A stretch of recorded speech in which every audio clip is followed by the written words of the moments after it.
Hello hello! Vous écoutez le top 5 des activités à faire en famille dans une destination, un des 2 formats courts de Famille et Voyage, le podcast. Je suis Stéphanie, maman de 2 ados de 12 et 16 ans, toujours accro aux histoires de voyage, tout près ou très loin. Après Londres et Barcelone, je vous passe le micro pour raconter vos endroits, activités, parcs, bref, les 5 trucs que vous avez préférés dans une ville ou une région.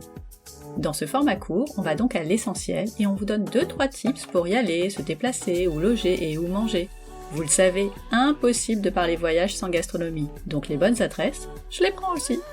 Après l'épisode, n'oubliez pas de vous abonner sur Apple Podcasts, Spotify ou votre plateforme d'écoute préférée. Bah oui, ce serait dommage de rater toutes ces idées pour vos prochaines vacances.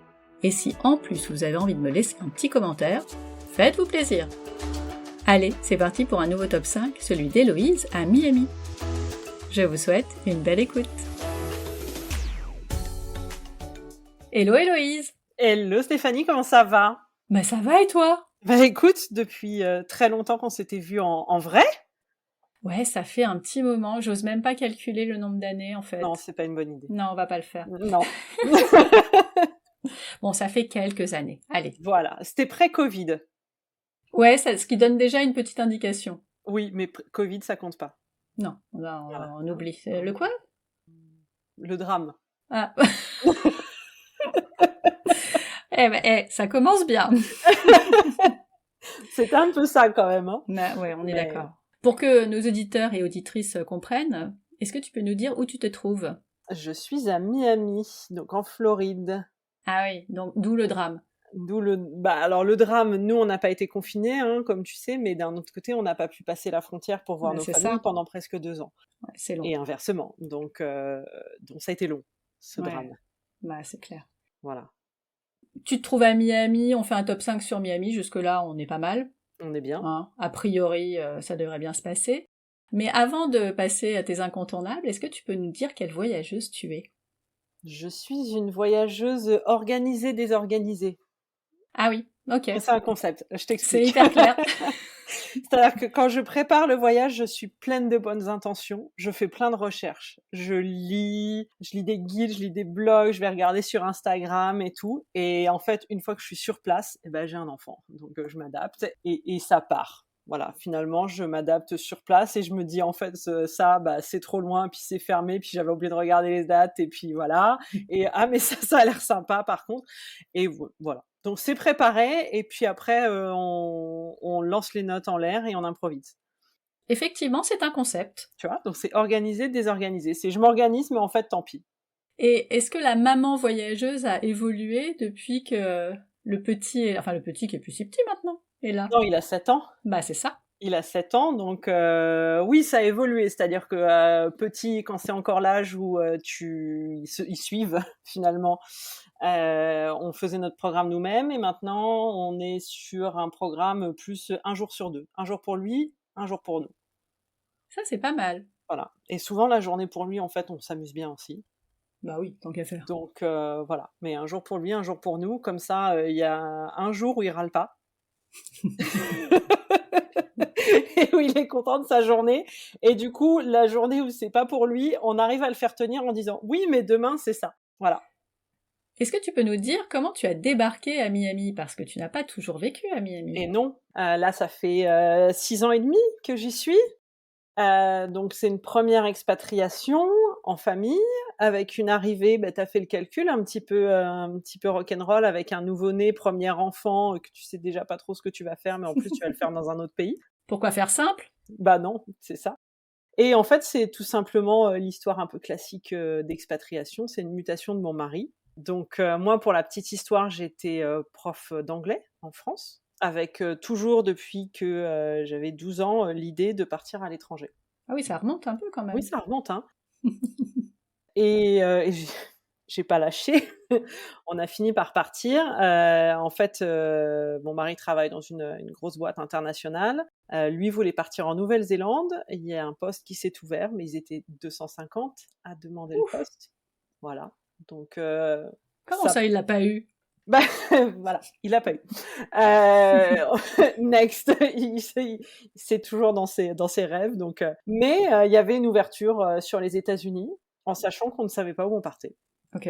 Voilà, on partait aux États-Unis, mais on ne savait pas où, on ne savait pas combien de temps, on ne savait pas dans quelles conditions, on ne savait pas avec quel type de visa. Ça fait beaucoup? Mais on a dit oui, bah quand même, mais on a dit oui. Ok. Et Voilà. il s'est passé combien de temps entre le moment où vous avez dit oui, on va n'importe où aux États-Unis et la proposition? Et la proposition vraiment définitive, il s'est passé un bout de temps, on a eu la proposition en mai. À cette époque-là, on devait partir le 1er août et je devais accoucher, roulement de tambour, le 1er août. Ah, pas mal! Allez, En fait, tu voulais que ton fils ait des billets d'avion gratuits toute sa vie sur la compagnie que tu allais choisir à ce moment-là. c'est ça, j'ai C'est les essayé, principes. ça n'a pas pris.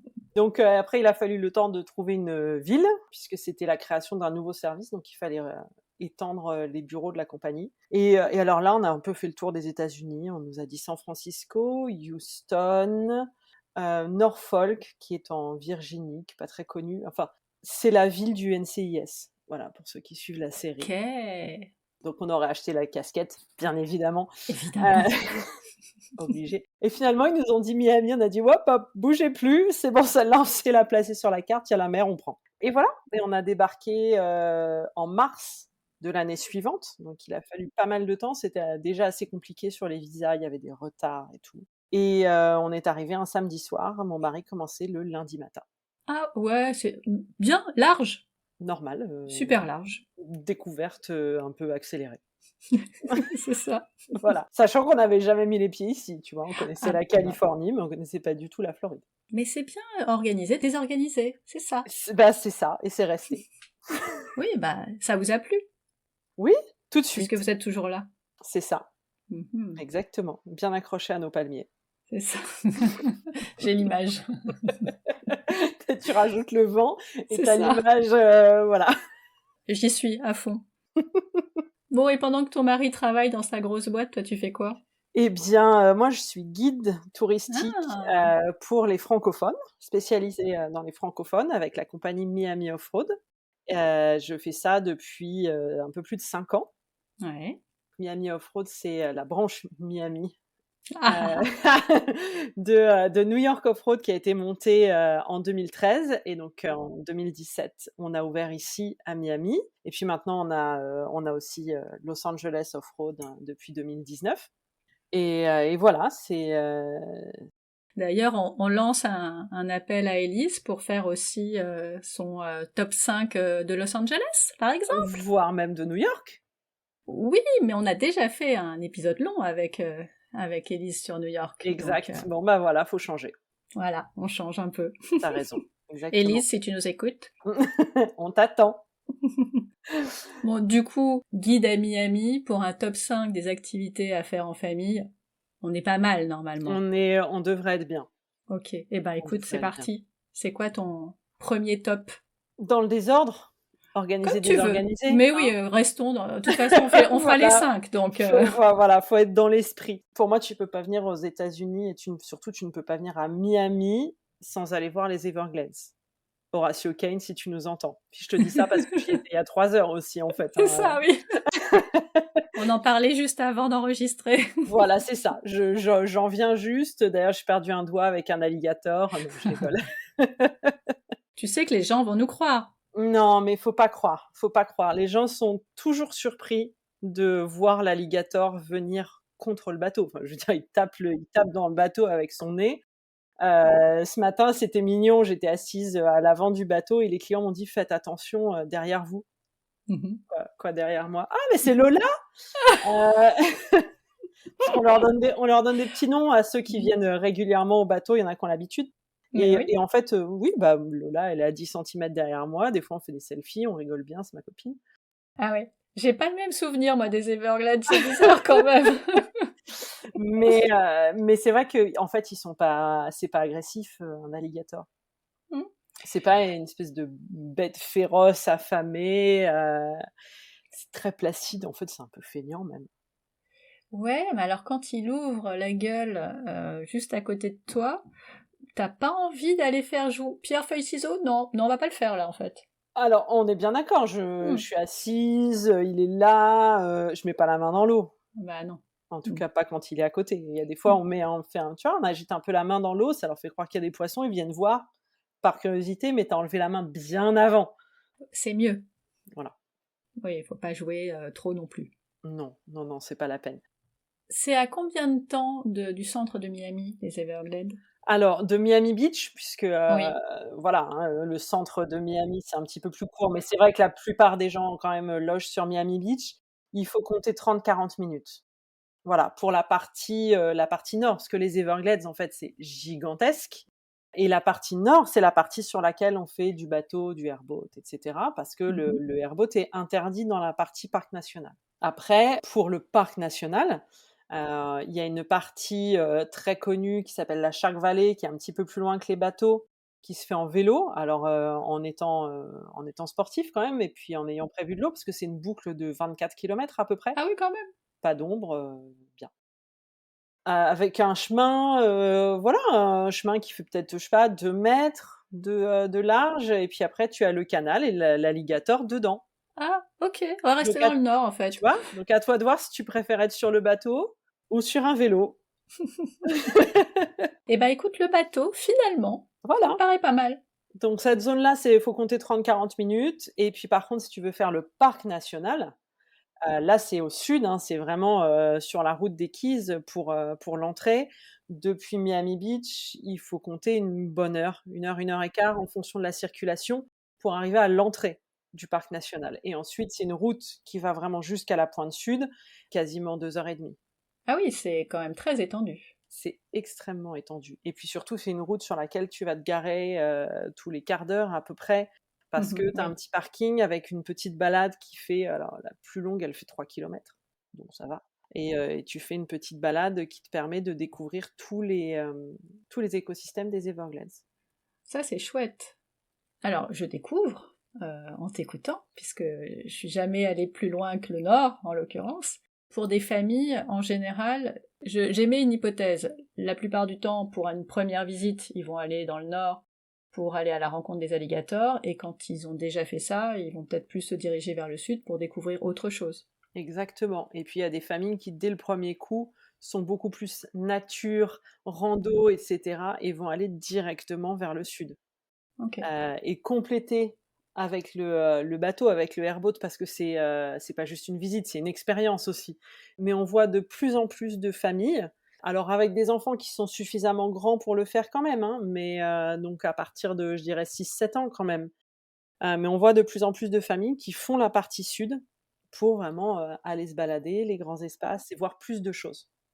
Il faut compter combien de temps pour une balade qui soit pas juste une balade où on fait des ronds dans l'eau parce que les alligators, alors les rangers savent où ils sont, mais c'est pas toujours tout à côté. Donc c'est quoi le temps minimum pour avoir vraiment l'occasion de rencontrer des alligators? Le minimum, c'est 1 heure, et moi je trouve que 1 heure et demie, tu cette petite demi-heure en plus là, et ben ça te permet non seulement de t'approcher de l'alligator, mais pas que. Ça te permet de t'approcher aussi de certains oiseaux, et cetera, et ça te permet de prendre le temps. Oui. De pas juste y aller, dire: «Voilà, on l'a vu, allez suivant», mais vraiment de te poser, tu vois? Ce matin, on s'est posé 3-4 fois, et en fait, on est resté un bon gros quart d'heure, 20 minutes pour, voilà, prendre le temps d'observer, de parler un petit peu de l'alligator, d'avoir les oiseaux qui arrivent, et puis de profiter du calme aussi et de la vue. Oui, quand le airboat s'arrête. Bah oui, parce qu'en fait, quand tu arrives au niveau des animaux, on coupe, hein. Bah oui, il fait Donc tellement de bruit. bien sûr, ça fait beaucoup de bruit, on a des casques, hein. Mais du coup, on s'arrête, et tu pas d'autre bruit, en fait, à part un avion de temps en temps, parce qu'on est juste dans l'alignement de l'aéroport, mais c'est très, très calme, et c'est ça qui est magique aussi. Oui, c'est vraiment une reconnexion avec son environnement. Mmh, Enfin, pas le sien à soi en tant qu'humain, mais l'environnement de l'alligator ouais, et des oiseaux qui sont là aussi en nombre. c'est ça. C'est pour ça que je trouve que si tu fais plus court, bah, tu pas le temps d'avoir cette connexion. Ok. Bon, bah, on passe au deuxième alors. Là, on revient, mais alors, rien à voir, on revient en ville. Ouais. Je conseille systématiquement aux familles d'aller faire un quartier street art. Ah bah oui, Voilà, évidemment. évidemment, le quartier de Wynwood, Incontournable. voilà, incontournable. J'ai eu une seule fois des clients qui m'ont dit qu'ils n'avaient pas aimé Wynwood. Mais comment c'est possible? Bah, en fait, ils n'avaient pas aimé ce style. D'accord. Voilà. C'était le style le street art ne leur parlait pas, Oui, c'est mais ça. ils avaient apprécié quand même l'ambiance du quartier. Voilà, donc vraiment c'est un quartier qui plaît à tout le monde. Est-ce que tu peux nous faire rentrer un peu plus dans ce quartier? Parce que moi, je connais, donc j'ai pas besoin que tu m'expliques, C'est mais sûr. peut-être que tout le monde ne connaît pas. Exactement. Alors c'est un ancien quartier d'entrepôt, donc à l'origine assez bas, même si, tu serais surprise, maintenant on a énormément de constructions, énormément d'immeubles qui sont arrivés.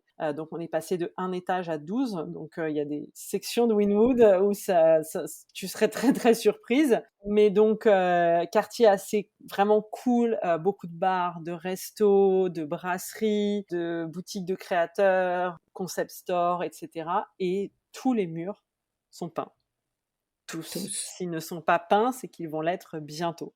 Et il y a vraiment de tous les il y a absolument tous les styles. Il y a des choses, qui parlent vraiment, qui sont vraiment très concrètes. Il y a de l'abstrait, il y a juste des formes géométriques, il y a des portraits, il y a des animaux, il y en a qui, sont vraiment purement esthétiques. Il y en a qui ont un message politique, environnemental, historique.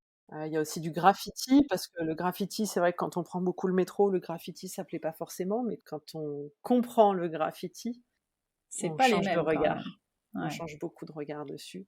Et c'est un quartier qui bouge tout le temps, qui est assez magique et qui est très sympa à faire. Alors moi, le moment où je préfère pour le faire, c'est le dimanche matin. Ah, pourquoi? Alors pourquoi? Parce que tu commences à visiter le quartier tranquille, parce qu'il y a personne. Les boutiques sont pas encore ouvertes, il y a pas encore beaucoup d'habitants, donc au départ, tu te balades, tu as le quartier pour toi, tu peux te mettre en plein milieu d'un carrefour pour prendre une photo, Mais oui! faire un selfie si tu veux, voilà. Parce qu'il y a personne, il y a pas de voiture devant les fresques, parce que ça reste un quartier, vivant, donc c'est un quartier street art, mais on a le droit de se garer devant les murs, donc voilà. Donc le matin, tu n'as vraiment rien devant les fresques, tu peux marcher en plein milieu de la rue pour vraiment prendre du recul sur les fresques, les graphes, etc. Et vers la fin de ta balade, ah bah, il est 11h, 11h30, midi, c'est l'heure du brunch. Et là, ça s'est animé et tu as l'ambiance de Wynwood après avoir profité Top. de la partie visuelle. Donc c'est vraiment le moment, je trouve, le plus cool pour visiter le quartier. Effectivement. Et c'est vrai qu'il y a plein d'endroits où tu peux bruncher. Donc ça fait d'une pierre deux coups au même endroit. C'est ça, et puis il y a de plus en plus d'événements aussi qui sont ouverts à tous, puisque la plupart des festivals qui sont organisés sur Wynwood, à part les festivals musicaux qui sont vraiment bien définis, c'est souvent organisé par une agence événementielle sur Miami qui s'appelle Swarm et qui fait en sorte que tous les événements soient ouverts aux familles. C'est-à-dire Ah, que c'est super! gratuit, tu ne payes que les consos, et ça commence en général en milieu d'après-midi et l'ambiance va changer. C'est-à-dire que dans la journée, ils font en sorte qu'il y ait rien de choquant pour les enfants, et cetera. Et puis, vers 21h, on estime que les enfants, ça y est, ils sont couchés, et on monte un peu le son, on enlève, un peu de tissu et c'est parti. Mais en journée, ça reste Miami, mais en journée, tu peux tout à fait en profiter avec des enfants, et c'est ça qui est sympa aussi. Et la programmation est régulière? La programmation est très régulière. Tu as des festivals, un peu saisonniers, Mhm. Halloween, fête de la bière, et Sympa. cetera. Tu as des festivals vraiment plus dédiés, art, avec, notamment bientôt, la semaine d'Art Basel, qu'on ne devrait pas appeler Art Basel officiellement, mais qui s'appelle en fait la Miami Art Week, puisque Ah, Art Basel, c'est une seule foire qui s'appelle vraiment Art Basel et qui est en fait à Miami Beach. Et donc tu as des foires satellites, d'art contemporain, et cetera, tout autour pendant la même semaine, et du coup, par habitude, tout le monde appelle ça Art Basel, et en fait, il y en a qu'une. Mais du coup, il y a énormément d'événements pendant cette période-là qui sont ouverts à tous. c'est bientôt là, cette... Première semaine de décembre, Ah oui, c'est ça. Prenez vos billets. exactement, et trouvez où vous allez loger parce que c'est extrêmement demandé, avec, tout le gratin, du monde de l'art qui se déplace, et donc je crois que le logement est presque, plus un challenge que trouver des billets. Ok. Et après, il y a le deuxième challenge sur place, c'est la circulation. Oula, on en parlera plus tard, ça. Voilà, qui devient démoniaque sur cette semaine-là. Mais c'est, si vous avez l'occasion de le faire, c'est une semaine qui est absolument magique parce que Oui, les pareil, ouais. artistes peignent en live. en pleine rue, à n'importe quelle heure du jour et de la nuit, parce qu'il y en a qui préfèrent peindre la nuit. Et on peut les approcher, la plupart, on peut leur parler. Il y en a qui jouent un peu les stars ou qui font des choses qui sont tellement précises et complexes qu'ils s'enferment un peu dans leur bulle. Mais ceux qui sont un peu moins connus, qui ont du temps, très souvent, s'ils voient des enfants, ils vont descendre, peindre avec eux, et c'est un moment génial. Est-ce qu'il y a des activités qui peuvent être faites dans le cadre de Winwood? Oui. Oui, mais je te le gardais pour un spécial ado, mais je peux te le donner Alors, non, maintenant si ah tu bah veux. non! Tu vois, je pensais même pas à ça. Je sais où je voulais te faire Ben aller, oui, hein, je mais savais où, voilà. Mais on ne s'est pas parlé avant. pas du tout, mais je te le gardais Eh au ben, chaud pour plus tard. on le garde pour plus tard. Ça Voilà, mais marche. de toute façon, rien que se balader, c'est déjà génial. Et ce qui est super avec le street art, c'est comme ça recouvre plusieurs esthétiques, il y a une lecture pour tous. Les tout petits voient les couleurs et les parents et les grands-parents interprètent par rapport à leur culture et à leurs connaissances ou pas en art. Et c'est ça qui est génial. Ouais, absolument. Voilà. Bon, on passe au troisième alors. Absolument. Le troisième, eh bien, écoute, je te propose de rester dans des choses vraiment plus actives, un peu comme Winwood, où on part dans tous les sens, c'est la folie. On va sortir là, c'est sur le point 2. Un jeu de piste Ah, sur South Beach. Donc South Beach, c'est vrai que c'est un quartier que tout le monde fait, bien sûr. Déjà parce que c'est un quartier dans lequel la plupart des touristes vont loger. C'est là qu'il y a tous les hôtels, c'est le plus pratique, c'est au bord de la plage. Enfin, c'est plus pratique. hmm. On y reviendra C'est le quand plus on connu. parlera des déplacements tout à l'heure. C'est ça. Je trouve pas que ce soit nécessairement le plus pratique. Mais voilà, c'est le plus connu et c'est celui que tout le monde veut faire. Sauf que l'art déco, ben, pour les enfants, tu le sais, hein, l'architecture, voilà. Au bout de 2 immeubles, ok, on passe à autre chose. Ils en ont un peu marre, mais pourtant c'est un quartier qu'il faut absolument faire parce que encore une fois, c'est un quartier très très typique, c'est le quartier carte postale. Et donc, on a eu une petite idée, et je sais que tu connais le concept de nos jeux de piste à New York. Mais oui, Et ben voilà, le jeu de piste Miami arrive pour que les enfants ne s'ennuient pas à mourir pendant les visites art déco, même si voilà, bien sûr, ils s'ennuient pas toujours, hein. Mais c'est vrai que c'est un peu plus long pour eux, même quand on s'adapte. Et là, ça va leur permettre d'être actifs pendant la visite, de chercher des petits détails sur les immeubles et de rendre ça beaucoup plus ça marche à tous les fun. coups. Exactement. Je connais pas beaucoup d'enfants qui résistent à ça. Non. Non, surtout quand tu passes par la plage et les Bah magasins oui. de glace. Mais voilà, je ne révèle pas tout, Ah bah non. mais Non, mais sur le principe, c'est un bon moyen de faire plaisir à la fois aux adultes et aux enfants. c'est ça, exactement. Parce qu'on fait un parallèle entre les deux et du coup, ça permet à toute la famille de découvrir Miami Beach, d'en apprendre un peu plus, mais tout en gardant ça super fun et que ce soit un bon souvenir. Et c'est vrai que quand les enfants s'amusent, ils retiennent beaucoup plus de choses. Oui, oui, complètement. Et c'est un jeu de piste qui dure combien de temps? Qui va durer 2h30 parce qu'on fait une bonne pause au milieu, parce que voilà, il faut leur laisser le temps de chercher, de réfléchir un petit peu, et puis on a un petit goûter. Génial.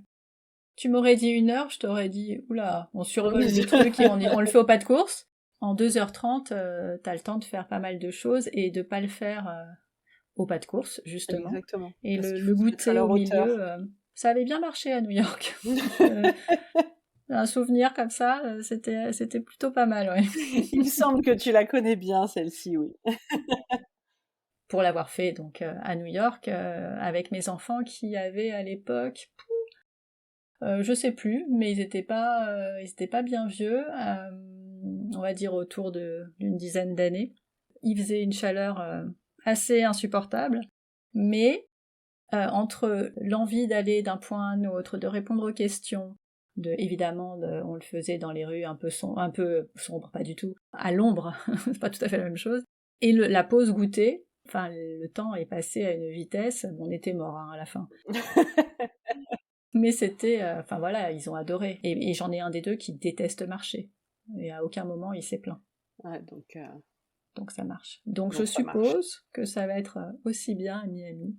Écoute, de toute façon, il y a pas de raison, et puis ça va être testé par le mien. Ben voilà. J'ai peur qu'il teste surtout les glaces hein, quand même, mais parce que c'est un bon mangeur, mais voilà, ça Ça fait va partie de l'aventure. tout à fait. Bon, allez, on enchaîne avec le 4e. Eh ben écoute, puisqu'on parle de manger, il y a 2 quartiers que je trouve incontournables sur Miami aussi et qui sont complètement différents de Miami Beach et de Wynwood. De toute façon, je trouve que chaque quartier de Miami a tellement une identité distincte que voilà, il faut essayer de les faire tous pour trouver le quartier qui vous parle en fait. Mhm. On a une visite du coup qui marche très très bien avec les enfants où on mange, Ah oui. tu vois. Avec les Parce qu'il y a parents 2 aussi. façons de tenir les enfants en fait, c'est de les faire jouer ou de les faire manger. Et donc on sait bien que les parents veulent voir Little Havana, mais que c'est difficile de d'emmener les enfants boire des mojitos. Et Oui, absolument. voilà, autant on peut emmener les enfants en terrasse des cafés en France, autant ici, dès qu'il va y avoir une goutte d'alcool, tu passes plus. Et donc pour profiter de Little Havana, eh bien on a fait une visite qui est un format goûter. Voilà, donc on fait Little Havana et Coconut Grove qui est aussi très très différent et qu'en général les gens connaissent un petit peu moins parce que c'est un quartier, bah, tout simplement qui a été, je pense, moins mis en avant. Plus historique et donc c'est vrai que tout de suite quand on dit historique, les gens se disent: «Oh là là, culturel avec les enfants, est-ce que ça va le faire?» Oui, oui parce que c'est un quartier qui est aussi très, très vert où, quand on se balade le long de la marina, on a des chances de voir des poissons, des lamantins. Il nous arrive de voir le crocodile De loin. qui, de façon un peu, bête s'appelle Hal. Et pourtant c'est bien un crocodile et pas un alligator. Mais on voit plein d'iguanes, des écureuils, et cetera. Et donc voilà, on combine ces 2 quartiers, Little Havana et Coconut Grove, et on le fait en mangeant. Qu'est-ce qu'on mange? Glace, un jus, une key lime pie. Est-ce que tu connais la key lime pie? Oui, mais peut-être que tout le monde ne connaît pas. Eh bien la key lime pie, c'est une sorte de tarte au citron, mais pas n'importe quelle tarte au citron. Puisque le key lime, alors en France, on l'appelle aussi citron persan ou citron du Mexique. En fait, c'est pas le citron vert classique, c'est un citron qui est beaucoup plus petit, fait à peu près la taille d'une kumquat, qui tire un peu sur le jaune plus que sur le vert. C'est pas vert, voilà. Et beaucoup plus sucré, beaucoup plus juteux. Et donc la key lime pie est faite avec ce citron qui, comme son nom l'indique, typiquement vient des Keys. Et donc ils ont même essayé, figure-toi, de faire passer une sorte d'AOC sur la key lime pie parce qu'apparemment certains restos trichaient un peu et mettaient du citron vert. Et il fallait absolument que ce soit du key lime, Bah sinon oui. ça marche pas. Mais donc voilà, c'est bien crémeux avec un petit peu de chantilly sur le dessus, c'est un vrai régal et ça fait marcher, hop, tu vois, Bah oui. tu les tiens avec la key lime pie, ils avancent tout de suite. Non, mais ça permet aussi de découvrir ces quartiers-là par la cuisine, avec des glaces typiques, avec des fruits typiques, un jus de fruits qui peut être. Alors en général, le jus de fruits qu'on prend pendant la pause, ça va être quasiment toute l'année de la canne à sucre, donc qui est pressée devant nous. C'est voilà, vraiment, on prend les bâtons de canne à sucre et ça passe dans une machine. C'est pris entre deux rouleaux très très voilà, qui pressent la canne. Écoute, Oui, c'est ça. Mhm. voilà. Et quand ce n'est pas la saison de la canne à sucre, parce qu'il y a une saison, figure-toi que la canne à sucre, c'est comme la pelouse. S'il a plu, tu ne peux pas la couper. Ah, ok, je savais pas. Voilà. Et donc, quand il a plu, donc souvent pendant la saison humide en été, et qu'on ne peut pas manger de la canne à sucre, à la place, on a de la mangue, de la pastèque, de la papaye, de la goyave. Il y a toujours une solution. Il y a toujours une solution.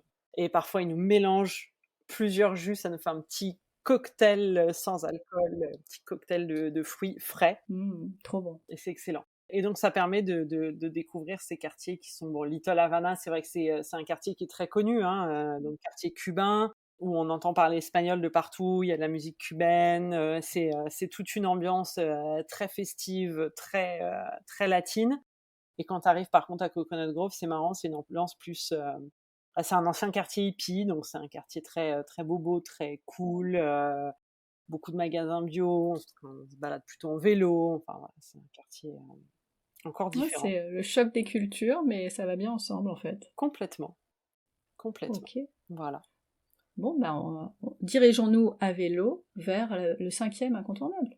Alors, qui sera pas en vélo, du coup. Ah, Mais véhiculé quand même. Je trouve, voilà, dans les incontournables de ce qu'il y a à faire à Miami. Donc, on a parlé de pas mal de quartiers, là, des Everglades, etc. Mais Miami, c'est quand même une ville d'eau. Oui.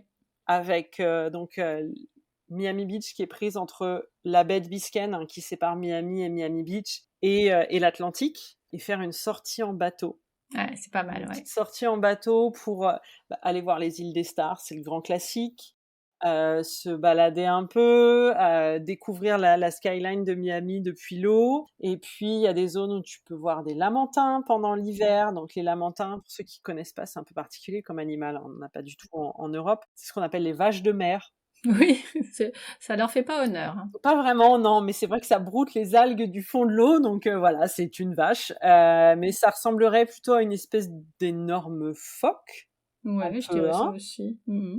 C'est un animal d'ailleurs qu'on peut voir aussi dans certains endroits en kayak, mais c'est super impressionnant en kayak parce que ça fait la taille de ton kayak. Mais oui, et tu c'est sais pas hyper qu'il est grand. là et tout d'un coup ça remonte à côté de ton kayak. Tu te dis mon Dieu, je vais me retourner. Et en fait non. Une sortie en bateau c'est indispensable quand on peut, avec un gros coup de cœur pour une sortie en coucher de soleil. Tant qu'à faire. Voilà, c'est l'heure de la journée où tu as encore plus de chances de voir des dauphins. Ça, c'est quand même le must. Dauphins, lamantins, coucher de soleil derrière la skyline de Miami. On est bien. Voilà, que demander de mieux. Ouais, c'est ça. Et c'est vrai qu'en général, les enfants aiment bien le bateau, déjà parce qu'on peut faire une petite pause pour se baigner. Carrément. Et puis c'est fun, c'est une autre façon de visiter la ville où ils n'ont pas besoin d'être actifs, ils peuvent juste s'installer tranquillement. Et puis quand ils ont plus envie, parce que ça arrive quand même au bout d'un moment que les enfants ils aient plus envie, surtout à la fin des vacances quand ils sont un peu fatigués, bah finalement tu peux leur donner du dessin, un bouquin. Ils aiment bien. Ils aiment bien être sur l'eau. Carrément. Et en plus, quand effectivement tu peux te baigner, ça passe le temps aussi. C'est la cerise sur le gâteau. Ouais, c'est clair. Voilà, c'est plein de façons, je trouve, de voir Miami. Oui, c'est ça, c'est des façons différentes, d'autres points de vue, d'autres perspectives qui font que t'as pas l'impression d'être tout le temps au même endroit, quoi. C'est ça. Et tu vois, on a quand même 5 incontournables parce qu'en fait, Miami, c'est une ville qui mérite qu'on y passe du temps. Ah bah oui, tu le fais pas en 2 jours. Hein. C'est ça. Mais c'est encore assez fréquent que ce soit fait en 2-3 jours. C'est vrai que c'est tentant de faire un road trip et du coup de raccourcir un petit peu. Et beaucoup de gens ont peur de s'ennuyer rapidement sur Miami. Et en fait, on peut y passer beaucoup de temps sans s'ennuyer. C'est une grande ville dans laquelle il y a énormément de choses à faire. Bien sûr, il y a des classiques, mais en dehors des classiques, il y a énormément de choses. On a dit qu'on faisait 5, Oui. mais on a teasé un peu tout à l'heure. J'aime bien quand il y a un petit spécial ado qui se balade. Pas du tout pour les miens, mais bon, un peu quand même. Mais un peu quand même, tu vois. C'est ça. En spécial ado, il y a la possibilité à Wynwood de prendre un cours de graffiti. Ouais, génial. Tu le voyais venir, hein, celui-là. Bah, Et c'est très très cool, parce que tout simplement, ils vont apprendre comment on fait. Comment on fait avec un artiste, comment on fait un graphe, c'est quoi le principe du graphe, la philosophie du graphe, les codes du graphe. c'est pas juste mettre de la bombe de couleur sur un mur. Exactement. Et d'ailleurs, c'est pas toujours sur un mur, en plus. C'est une question de couleur, c'est une question de message, c'est une question de calligraphie, c'est beaucoup de choses. Et même si on est nul en dessin, Oui. parce que ça, c'est important. C'est ça qui est très important. C'est que on n'a pas besoin d'être bon en dessin. Bon, si on n'a aucune notion des couleurs, c'est vrai que c'est un peu plus compliqué, mais non, je rigole. Non, mais c'est Mais vrai que si on peut, ça fait une œuvre. De toute façon, c'est une œuvre. exactement, tout à fait. Donc, Tout peu à fait. importe. Et c'est vrai que de toute façon, l'artiste est là quand même pour guider sur le choix des couleurs, sur la technique. Et c'est vraiment ça, les ados, ça marche à tous les coups. Ouais, ils adorent, Ouais. évidemment. Alors là où on commence à avoir des difficultés avec les parents, et c'est pour ça, je te disais qu'on se décharge complètement, c'est qu'avant, on n'avait pas de magasin qui vendait les bombes et marqueurs dans Wynwood. C'était un magasin temporaire ok. uniquement pendant Art Basel. Et maintenant, il y en a un à l'année. Donc, tu peux aller acheter le matos après. Exactement. Alors, pour pas les une bonne parents idée, qui ça. nous écoutent et qui se disent oh là là, le mauvais plan, rassurez-vous, il y a une technique très simple pour dire non. c'est que c'est des bombes aérosols, ça passe pas dans l'avion. Ouf! Donc il reste les marqueurs, Ouais, ça va. mais voilà, c'est contrôlable. Mais les bombes T'échappes au aérosols pire. ne sont pas tolérées dans les avions, donc tout va bien. Et Ouais, ta si réponse à vraiment il y tout. a une grosse demande, beaucoup d'artistes de Winwood, en fait, quand ils ont fini une bombe aérosol, ils la percent et ils vont la décorer dans leur style et on peut acheter ça dans, beaucoup de petits marchands, dans Winwood et donc ça permet de ramener quand même, une bombe de peinture, mais cool, faite par un artiste et cetera, donc ça fait 2 en 1, tu vois? Trop bien. Enfin, faut toujours avoir, les enfants, tu leur enlèves quelque chose, faut donner autre chose à la place quand même parce que Des compromis. Tout est exactement, affaire de compromis. tout à fait. J'aime bien demander, pas dans les incontournables, mais dans les petits trucs en plus, parce que évidemment il n'y en a jamais que 5, quel est ton parc préféré?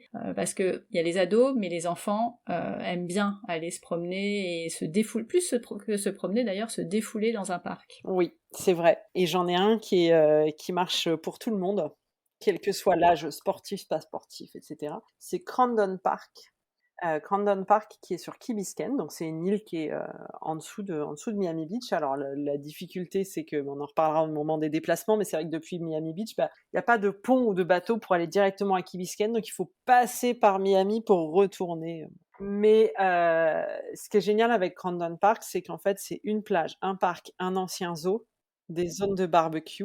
En fait, tu as donc la plage qui est pour moi, bien plus belle que South Beach. Je sais que je choque, mais parce que déjà, il y a des palmiers sur la plage, donc ça fait beaucoup plus tropique, carte postale. Tu as de l'ombre parce que tu as des palmiers sur la plage.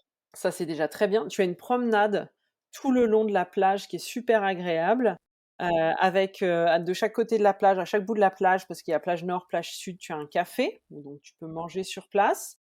Sur la partie nord, tu as une rando, c'est un grand mot, mais c'est une balade qui t'amène jusqu'au nord de l'île où tu as à la fin une super vue sur Miami et sur toute une partie de la plage, etc. Tu vois les îles, enfin vraiment, super vue.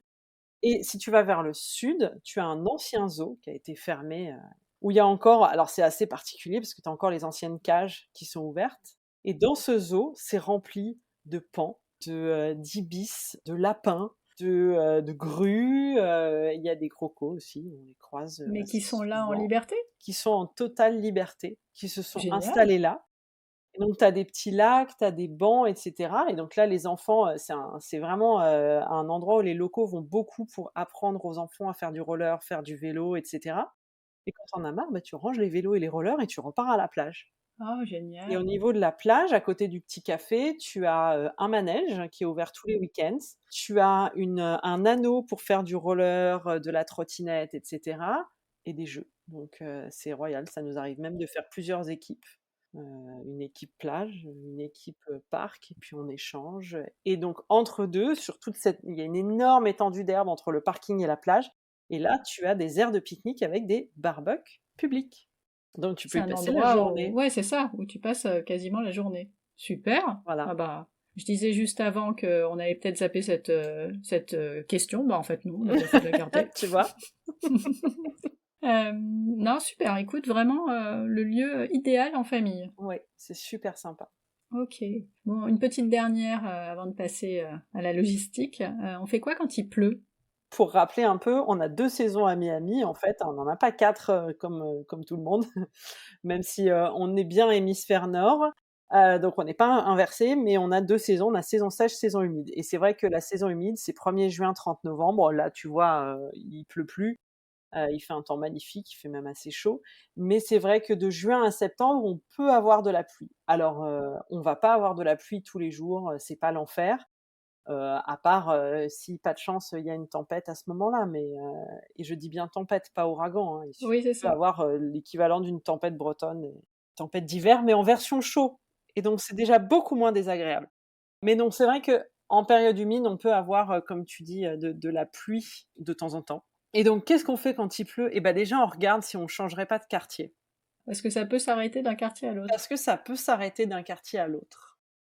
En fait, c'est des orages tropicaux et donc c'est hyper localisé Et si tu es sous la douche à Wynwood, c'est qu'il est peut-être temps tout simplement de retourner à la piscine de l'hôtel à Miami Beach, te remettre au soleil.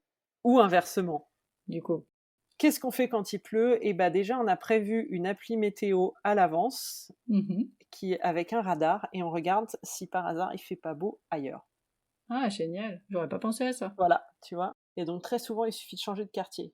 Ça donne des conversations très rigolotes pendant tout l'été à Miami avec des amis qui vont dire: oh là là, on a annulé le week-end, on a annulé le barbecue ce week-end, il faisait un temps affreux, et les autres qui disent: on était à la plage, c'était génial.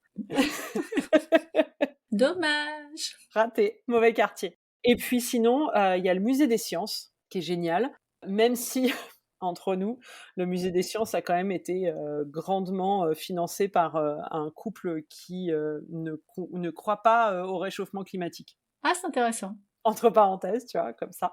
Ok. Voilà, bon, bref. C'est ça, bref. Mais donc c'est un super musée parce qu'en fait, il a un énorme aquarium qui est un petit peu en entonnoir et qui prend tout le bâtiment. Et en fait, en fonction de l'étage où tu te trouves, tu vois cet aquarium sur toute la hauteur. Mais tu as en plus à chaque étage des aquariums un petit peu plus petits, indépendants, avec les différentes profondeurs de la mer. Donc tu as les grands fonds tout en bas du musée, avec des méduses, etc. Et plus tu remontes, plus tu te rapproches de la surface. Et en rooftop, parce qu'il y a un rooftop, tu vois, la totale. En rooftop, tu as en fait ce qu'on pourrait trouver à Miami, donc mangrove, la côte, etc. Donc c'est super sympa, ça permet de vraiment voir les différentes faunes et flores.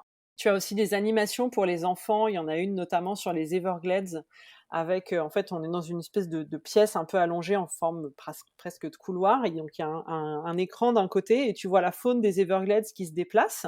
C'est une espèce d'animation, et si tous les enfants se taisent et que du coup c'est calme, il y a la panthère de Floride qui passe. Parce qu'elle ne passe que Wow. si c'est calme. Ah, est-ce qu'elle passe souvent? Elle passe pas super souvent. Mais si tu vois si tu as des enfants un peu plus grands qui sont capables de le faire et que tu vois qu'il y a une ouverture, c'est le moment d'y aller. C'est clair. Mais voilà, il y a aussi des expos temporaires. En ce moment, il y a les dinosaures, il y a eu pas mal de choses. Il y a un planétarium. Ah oui, c'est un gros musée. Voilà, c'est un gros musée, et pour les plus grands, certains soirs, il y a un show laser dans le planétarium en musique sur des grands classiques. Donc ça peut être Michael Jackson, Pink Floyd, etc. C'est très très cool. Voilà, donc ça peut occuper Ça peut t'occuper une un bonne moment, journée ouais. quand même, hein. Et avec des ados, il n'y a pas de secret, hein, c'est le shopping. Ah oui. Occuper des ados sous la pluie, c'est du shopping. Oui, pourquoi pas. Voilà. Je suis contente d'avoir des garçons qui sont pas accros au shopping. Ouais, mais ça marche toujours. Tu Oui, les emmènes c'est acheter clair. des baskets Oui. et, Oh euh, non. et c'est Ouf. parti. Ouais, tu vois. Mm. Voilà. Donc le musée des sciences, je trouve que c'est vraiment génial. Faire du shopping. Après, en fonction des sensibilités de chacun, il y a des enfants qui apprécient de faire un musée d'art moderne, etc. Le musée d'histoire de Miami, qui est près de la bibliothèque à Downtown, est super bien fait aussi, avec un bateau pirate. Ouh, Ouh. trop bien. Donc il est alors c'est moins, voilà, c'est pas un musée des sciences, c'est moins fun si tu veux, mais il y a quand même une bonne partie à laquelle les enfants accrochent bien, et ça permet de faire une demi-journée quand même. On le note aussi dans Donc on peut les s'occuper trucs, s'il pleut beaucoup. s'il pleut beaucoup, et sinon le ciné. Voilà. Parce que le ciné aux États-Unis, c'est quand même une expérience. Alors pour le coup, je suis jamais allée au ciné aux Ah, tu vois, États-Unis. ça t'intrigue, hein? Le ciné aux États-Unis, c'est une expérience parce que tu peux allonger ton siège, Waouh. mais quasiment complètement. Tu as une petite tablette, tu as un petit éclairage que tu peux déclencher en tapant sur la lampe, et tu peux manger. Il y a un menu. Il y a un Ah serveur qui ouais. vient te demander ce que tu veux manger, etc. Donc tu peux te contenter d'un milkshake ou d'un saladier de popcorn. Parce que Jamais la démesure, jamais. non, jamais. Ou tu peux te faire des tacos, un steak frites, une part de gâteau au chocolat en dessert, un verre de Ah vin, oui. voilà. Donc si au même moment il y a un dessin animé que les enfants pourraient à peu près suivre en anglais, ou si c'est des ados qui pourraient à peu près suivre un film, bah, c'est une expérience aussi, et ça peut être Ah assez mais fun. carrément. Eh ben écoute, on la garde aussi celle-là. Ouais, tu vois. Et ça marche partout. Bon, je pense qu'on a largement dépassé le top 5, mais c'est pas grave, c'est le concept. Voilà, je suis bavarde. Non mais c'est génial, attends, on a plein d'infos, donc ça permet vraiment d'avoir une idée plus précise de ce qu'on peut faire à Miami et pas simplement que les trucs habituels qu'on connaît plus ou moins. Là, on est allé vraiment un peu plus loin. On va du coup essayer de faire plus court pour la partie logistique, on va pas partir dans les explications de 2 heures. Comment on va à Miami à part l'avion à voile. Voilà, c'est hors de prix Voilà. actuellement. Alors ça redescend, hein, ça se calme voilà quand une bonne même nouvelle. avec notamment l'ouverture bientôt de French Bee. Ah oui. Donc ça y est, on a des low cost qui reviennent. Ah, merveilleux. Voilà, donc on commence à avoir un peu plus de choix déjà dans les compagnies aériennes, ce qui va vraiment faire bouger les tarifs. Et puis il y a beaucoup de vols directs, donc ça c'est quand même super pratique. On est bien d'accord. C'est 6 heures de décalage. Ça va. Donc, mais oui, c'est l'avion, il n'y a pas d'autre moyen. Tu peux prendre le bateau, mais si t'as qu'une semaine, ça va être un peu compliqué. C'est un peu plus... Oui, voilà. Chacun fait ce qu'il veut. Chacun son type de vacances, mais en été, ça peut s'envisager, tu prends plus de temps. Voilà. Bon, tu nous l'as teasé aussi tout à l'heure, comment on se déplace? En voiture. Après l'avion, la voiture, Ouais, bim. je sais. Les transports en commun, c'est un petit peu une blague. Ouais. Voilà, en fait, c'est surtout, moi je trouve que le gros problème, et ils sont en train de travailler dessus, mais bon, s'il y a des Marseillais qui nous écoutent, c'est un peu notre L2, hein, ça fait 20 ans qu'ils y travaillent, donc puis nous, ils ont même pas commencé les travaux, donc voilà. Ah oui. Le gros souci, je trouve, pour l'instant, c'est qu'on n'a pas de lien facile, rapide, entre Miami et Miami Beach. Il y a un bus qui est très vite pris dans les bouchons, qui ne relie pas tout, donc ça fait des changements, et donc c'est relativement long. Et très clairement, tant qu'on reste sur Miami Beach, on peut se balader à pied, on peut se balader en vélo, il y a les équivalents des Vélib un petit peu partout. On a aussi les trolleys qui ressemblent à des bus un peu vintage, qui sont gratuits, qui tournent très bien. Mais ensuite, quand on va aller côté Miami, franchement, oui, bien sûr, c'est plus économique de descendre de l'hôtel, trolley, on va attraper le bus il amène à downtown, on prend un autre bus pour aller dans un autre quartier, mais à un moment, c'est long. Et est-ce que votre temps de vacances ne vaut pas finalement les 20-25 $ de Uber? Ouais. Voilà, Uber ou autre, voilà. Mais je trouve que, alors, sans vouloir leur faire spécialement de pub, hein, je gagne rien, mais Uber, Lyft, etc., l'avantage, c'est quand même que si vous parlez pas anglais, bah, l'application sur votre téléphone, elle est en français. L'application sait où vous êtes, vous rentrez l'adresse en français et vous n'avez pas besoin de parler au chauffeur, ce qui est quand même super pratique et beaucoup plus confortable. Et il y en a partout. Alors que les taxis, c'est pas forcément le cas. Ok. Voilà, donc voiture, mais je conseille pas forcément de louer une voiture dans Miami, parce que les parkings sont extrêmement chers. Quel quartier on choisit pour un séjour en famille? Un peu le classique, hein. Un séjour en famille, on se rapproche quand même de la plage, donc en général on choisit Miami Beach, mais sachant que Miami Beach, tu as quand même plusieurs sections. Moi je dirais d'éviter à tout prix Ocean Drive, parce que Ocean Drive c'est quand même le plus bruyant, surtout les week-ends. C'est des hôtels qui sont un peu plus anciens, qui sont art déco, donc qui sont pas forcément super bien isolés. Donc il vaut mieux monter un petit peu. L'idéal, je dirais que c'est vraiment après Ocean Drive, en montant vers le nord. Donc à partir de la 15e jusqu'à la 24e à peu près, on est dans une zone où on fait encore tout à pied. Et c'est pour beaucoup des hôtels qui sont plus confortables. Et l'idéal, c'est tous ceux qui sont sur Collins Avenue, donc qui est l'avenue la plus proche de la mer, parce que les hôtels sont dans le centre, mais avec un accès direct. Tu descends de l'hôtel, tu es dans le jardin de l'hôtel, il y a la piscine, t'en as marre de la piscine, tu traverses la promenade et t'es sur la plage. Donc c'est quand même idéal. Oh, c'est dur. Voilà, c'est très dur. Mais pour une famille qui a envie de se reposer un petit peu à Miami et qui fait un long séjour, qui n'a pas forcément envie d'être à l'hôtel, je trouve qu'un quartier qui peut être très sympa aussi, c'est Coconut Grove. Coconut Grove, Coral Gables, où tu vas facilement trouver des petites maisons avec une piscine. C'est au calme, les enfants vont avoir un bout de jardin, ce qui est quand même plutôt sympa aussi. Au niveau transport en commun, on reste sur une blague, mais par contre, avec une voiture, on se déplace très très facilement dans ces quartiers-là, il y a tout. Bien sûr, on n'a pas la plage, mais on peut trouver une petite adresse sympa avec une piscine qui permet de passer des vacances assez cool. Et je dis ça notamment pour ceux qui partiraient à 2 familles ou des familles un peu plus nombreuses, ça permet quand même d'avoir un plus grand espace qu'un hôtel et d'être un peu au calme. Donc c'est un bon plan aussi, je trouve. Tout à fait. En tout cas, c'est une option à envisager. Est-ce que, pour le dernier bon plan, une petite adresse de resto? De resto, donc toujours en kid-friendly. Écoute, Bah oui. je crois que je vais te donner le préféré de mon fils, hein, comme ça parle bien. Parfait. Hein, c'est un peu contradictoire comme nom, parce qu'on dit kid-friendly, tu vas voir le nom du resto, ça s'appelle Whiskey Joe. Ah oui, pas mal. Voilà, Whiskey Joe's, en fait, c'est un resto qui est au bord de la marina de Virginia Key. Donc Virginia Key, c'est une île qui est juste en face de Brickell et Downtown, donc de Miami. Et c'est une espèce d'ambiance un peu tiki bar des sports. Donc en fait, on est sous un auvent en paille, avec une cuisine super simple, un menu pour enfants qui est top. Niveau budget, on est parfait.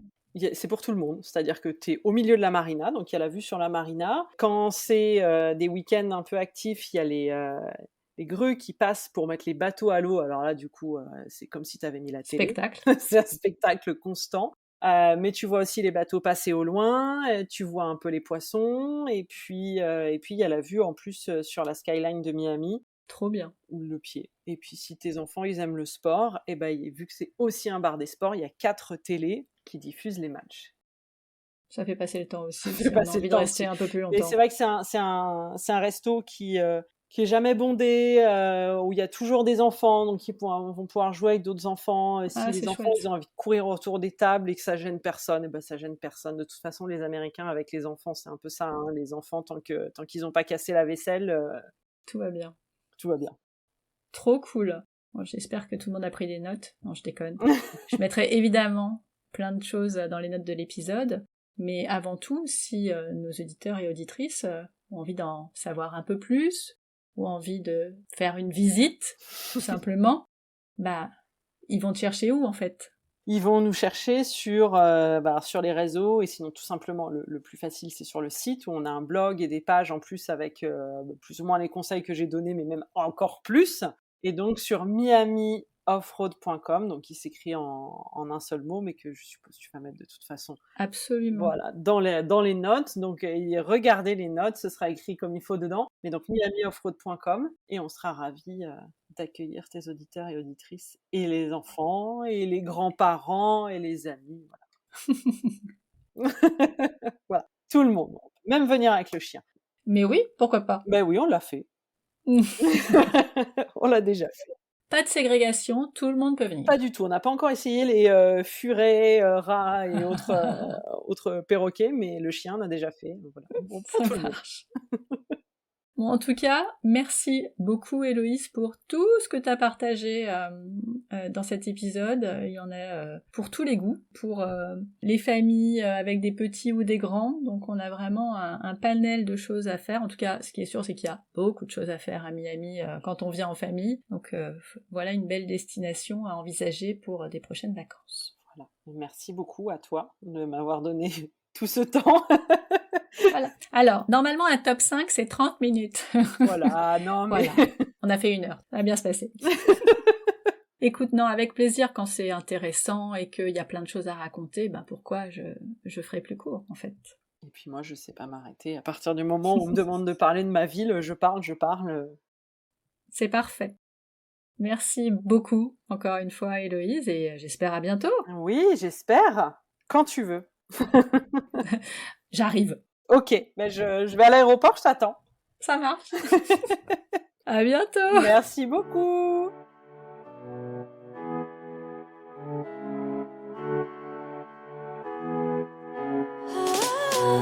Voilà, c'est tout pour aujourd'hui. Merci d'avoir écouté jusqu'au bout. Si cet épisode vous a plu, dites-le moi en écrivant un petit commentaire sur Apple Podcast ou sur le blog. Vous pouvez aussi vous abonner, mettre une note 5 étoiles ou le partager autour de vous. Alors je sais qu'on vous le rabâche tous, mais c'est notre petite récompense après tant d'efforts pour vous proposer un chouette épisode. Et ça dit à Apple qu'il faut le mettre en avant. Alors à votre bon cœur, monsieur dame. Comme d'habitude, toutes les notes sont sur le blog familleetvoyage.com. Vous voulez ouvrir vos carnets de voyage? Vous aimeriez en écouter un sur une destination particulière? Retrouvez-moi sur Instagram, @familleetvoyage, toujours avec un S, _blog. À bientôt pour le prochain épisode. D'ici là, prenez soin de vous, inspirez-vous et créez-vous de chouettes souvenirs en famille.